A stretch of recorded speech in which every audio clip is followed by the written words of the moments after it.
Are there any further questions? Mr. Gugino, have you concluded your presentation? I have. Thank you. We have a total of 20 speakers. Each speaker is limited to 3 minutes. It's approaching noon, so we will conclude with the speakers by 1 o'clock.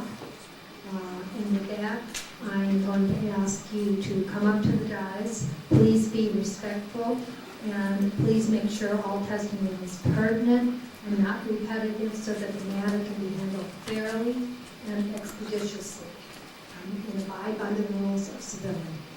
And once again, if you have your cell phones on, please turn the ringers off. And with that, I would like to call Dale Webb.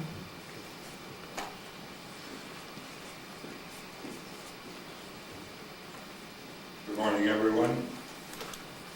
My name is Dale A. Webb.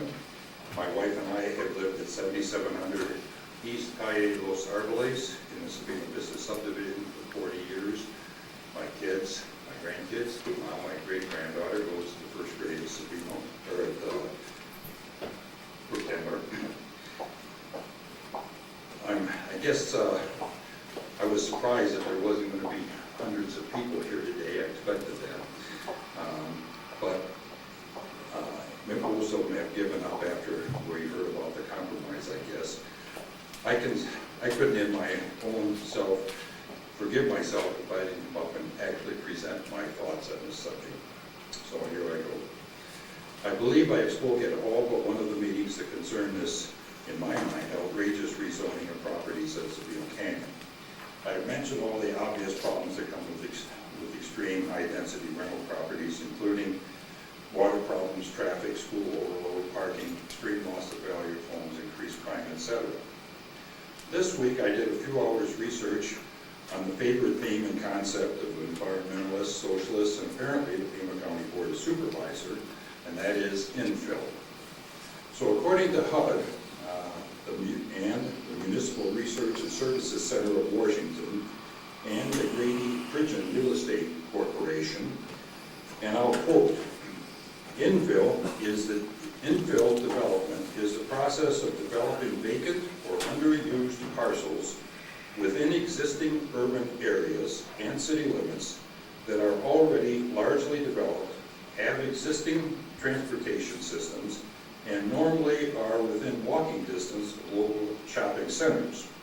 Infill development offers increased mobility for those who can't drive or prefer not to, and it is an important part of the formula for minimizing traffic congestions. In this case, the property is not urban, not in the city limits, has very poor bus service, which is every 40 minutes or more, and is not within walking distance for most people of any shopping center. In fact, this property is so not urban that it does not even have sidewalks leading to the distant shopping centers, and it will make traffic congestion an absolute nightmare instead of solving a traffic problem. So to say that you are approving this rezoning to accomplish infill is completely a falsehood to all of the sources I have read. I would like to thank the group from the Homeowners Association for spending many, many hours trying to get this developer down to 3 houses per acre, as another quality developer is now doing a little north on Sabino Canyon. I think it stands now at 9 houses per acre, which is, yes? It has expired. Thank you. Bob Villamana.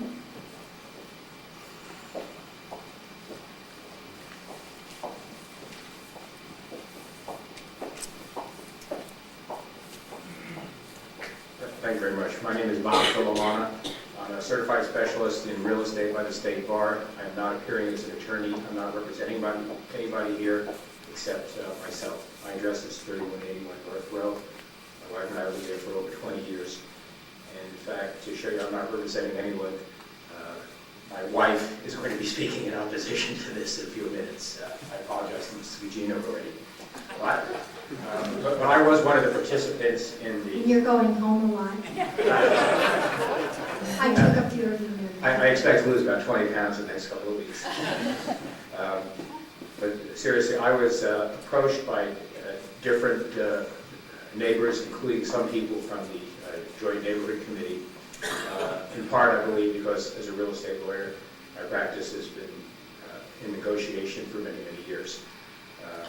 I viewed my role, and I think they viewed it, as someone who might be able to facilitate some compromise, because many, many of the neighbors felt that the deck was already stacked, that the decision was already made, that Ms. Miller, who has opposed this project for a long time, was not going to be able to get a second vote against it. And so that instead of facing 169 units or 196 units, several of us felt that it was better to compromise. I learned a long time ago swimming upstream was very difficult and frequently a compromise, which reduced the densities, certainly the number of units substantially, not necessarily the square footage, but that was in the best interest rather than not come here with a compromise, because the developer was basically saying, if we don't have a compromise, then we're going for the whole enchilada. 169 units, maybe even 196 permitted under the comprehensive plan. Nonetheless, as a real estate lawyer, I do believe compromises sometimes they have to be made, and I'm not thrilled with the compromise. I don't think anybody who participated, including Mr. Monson, was thrilled with it, but the other side of the coin was worse. And just in closing very quickly here, I would like to see for the future, I think it's important that the supervisors give some additional deference to the supervisor in whose project a unit is going to, or a project is going to be built. That supervisor knows her people, knows her community better than anyone.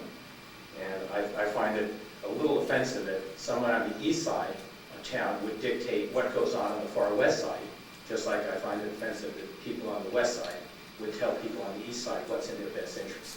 That's not the way the system should work. Thank you. Thank you. Geri Ottoboni.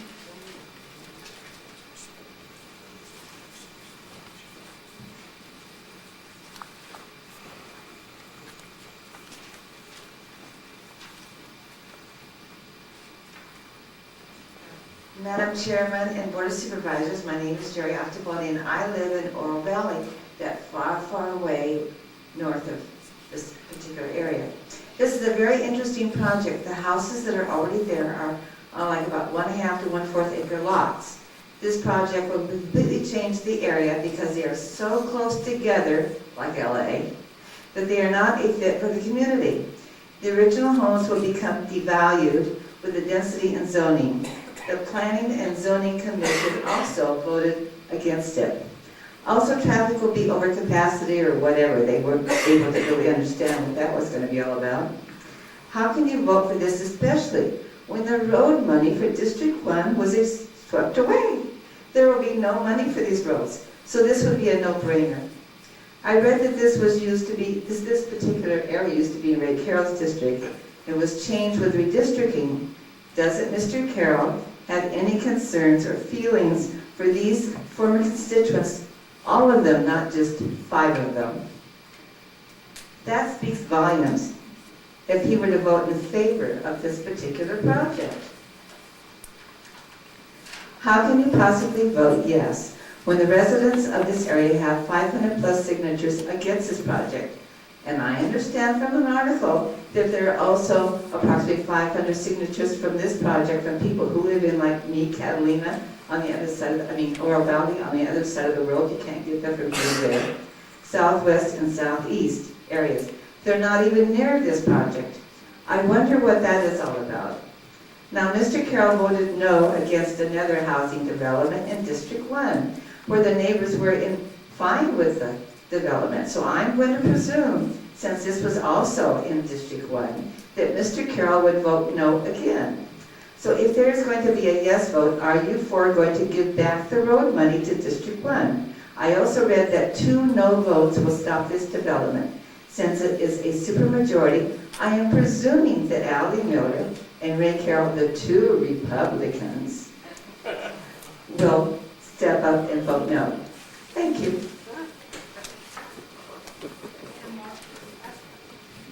Ann Markowitz.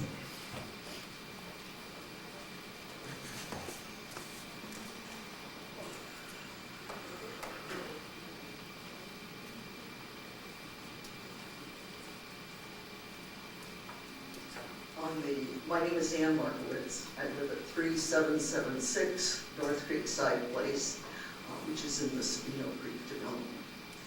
And on the speaker's form, when I filled it out, there's a place where you're supposed to circle opposed or in favor or uncertain. And I wrote down uncertain. I've lived in this home since 1998, and I've lived in Tucson a total of 22 years. I would like to first of all thank the Sabino Joint Neighborhood Committee and the developers for some really hard work in the last few weeks to come to this compromise. I think it's a very substantial compromise, and I appreciate your efforts. I am still not thrilled with having a rental community at our doorstep, but there's little we can do. Rentals will reduce home values for homeowners in the immediate area. I have one major concern remaining, and actually during the break, when you were in the executive session, I grabbed Erin Harris behind me here and asked her these questions. So I have a better sense of what's going on now, but I decided to speak anyway, just so I put it into the record. My major concern is traffic congestion and backup on Knollwood, which is the street that no one tends to mention. We're going to have a roundabout there, and which could serve effectively to route traffic or could back up traffic into the neighborhoods there, and on the other side, people coming across the light where River joins Knollwood. What happens in case of an emergency? There are only 2 points of ingress and egress from our development, and the Sabino Vista development behind us. Knollwood and Pantano are the 2 roads, and there is no direct route to Pantano and then to Cloud Road. Picture a medical emergency, a fire, or any number of possibilities. At peak travel times, how do emergency vehicles get access or residents get out?